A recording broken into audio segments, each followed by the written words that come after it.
Welcome back to another episode of Seeing Life from a Different Angle.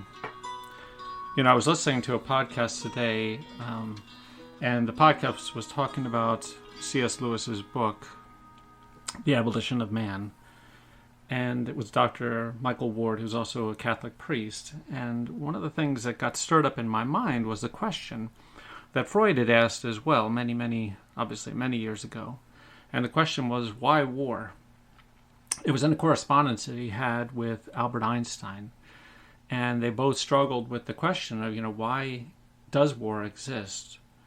And it got me thinking a lot about the question and about, what is it about mankind that makes us so volatile, that makes us so conflict-ridden? Saint Mother Teresa now had said, that she was not against war. Now, don't get me wrong. She was not saying that war was good, but what she was saying was that she would never fight against war. What she would fight for was peace. Because to fight against war is to take one side over another, to be divisive, to take and make a choice of this side being more important or this side being more right than the other side. Instead, what she said was, with peace and fighting for peace, what we seek to do is to show that we are on both sides. It's much like the idea of, helping the poor. You see these people who are on the streets who are looking for money or hoping for money. There's this gentleman who's nearby here who goes out every day, and yet his family will say to people whenever they get the chance, don't give him any money because, he uses it for drugs. And yet he's out there every day begging for money. And so I think most people would tend to look at the people who are out there begging for money. They may recognize, yes, this person doesn't have a lot of means, but I'm not going to give him anything because it seems that he may use that for things that are not good. He may take it and use it for drugs. He may take it and use it for drinks. He may, do the same things. Something that would be what we've called and talked about as an artificial pleasure, something to ease the tension for the moment. And I think when we look at it, it is more important for us to consider that these individuals, as I've said before, are a member of our family. They're a part of the body of God and the part of the body of Christ that says, I am your brother, I am your sister, they are our fellows.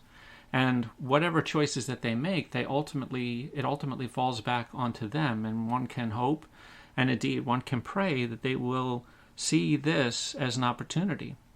It is the candle in the dark. It is the opportunity to say, I am maybe, and at least, the light that this person has today. I may be the only light that they see in their life today, or maybe, God forbid, ever. And so for me to reach into the core of who I am and to fight for their well-being, it's part of the reason why it is that I have taken on the executive director of the board of directors role of a charity called Charity Together, because it's fighting for all people. It's not about whether you're, good or bad, black or white. It doesn't matter.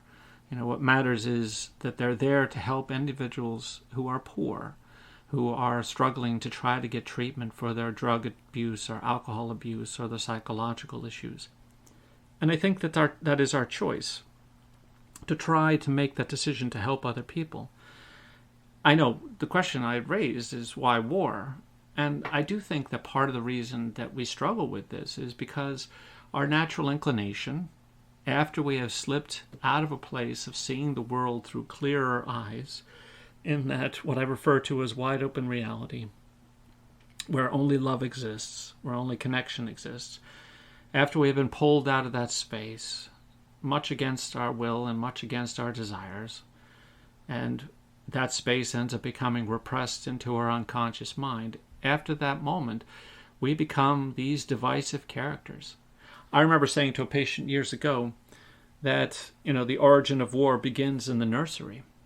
And the reason is because we get to a place in childhood where some will, not all, but some will say, there is something on the opposite side of you, and I would happily or necessarily throw you out of this crib in order to get what it is I'm looking for.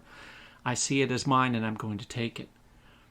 And I think that that's part of the complication, is that we start to recognize in our human relationships with other people, weak as they are, and oftentimes very weak they are, that in these interactions and relationships with other people, people tend to have what it is we want, or people tend to stand in the way of what it is we feel like we need psychologically. And it goes back to that status quo. When it's something that we want, when somebody has something we want, or when we see that they possess something that our needs demand we get in some way or another, whether it's a relationship, or whether it is money, or whether it is food, or whatever the case might be, all the way down to the barest bones, one way or another, we're looking at this person either as someone that is an obstacle in our way, or we feel a measure of envy, which can be translated as hate for this person. And hate, for want of a better way to define it, is the view that this person really has become an obstacle in my life. They possess something that I desire and that my ego needs to satisfy that status quo. And so when we slip out of that beautiful space of wide open reality, we find ourselves desperately in this struggle to try to maintain the status quo that is forming in our lives, has formed in our parents' lives, all of their lives, and now is forming in our lives and forming in the world around us, or has formed in the world around us, and we're thrust into this space. And it becomes this process of possession. I own my house. The neighbor owns their house. I like their house. Now, I'm not foolish enough to say, and not criminal, to say, I'm going to go take their house. But there are people that will do so. And the same is true for leaders. They will say, this is mine and I'm going to take it, and I don't like that you have it, so I'm going to take it from you too. And we have this, and it has occurred throughout life. Every war that has been fought, at the beginning of that war, is fought by or brought about by someone who says, I want what it is that this other person has. And they want it because at some level or another their ego demands that they get it in order to satisfy something deep inside of themselves psychologically, what we have called the status quo. And so I think when we look at it, it's an important question to consider. What is our status quo? And it's something that we don't really tend to think a lot about. We just exist. We just keep plugging along. But I encourage you to take the time to stop and consider, how did I get to where it is that I am? Who am I? A life unexamined is still a life worth living, but it's less of a life than what we could have. And I think it's an important thing to consider. Am I willing to consider things more deeply, to try to understand how I got to this space, how I developed my status quo, how it's maintained out of a sense of fear, and how my longing, my lusts, my envy, my greed keep me in that place and encourage me to stay in that space, to try to find more of what it is that truly doesn't really belong to me, but I've come to believe does. And so I encourage you to stop long enough to consider, what is the status quo that drives me day in and day out? And reach down into the unconscious and to try to work on getting back to that space where you had connections, where you had love, where you had mercy and magic in your life. Be well.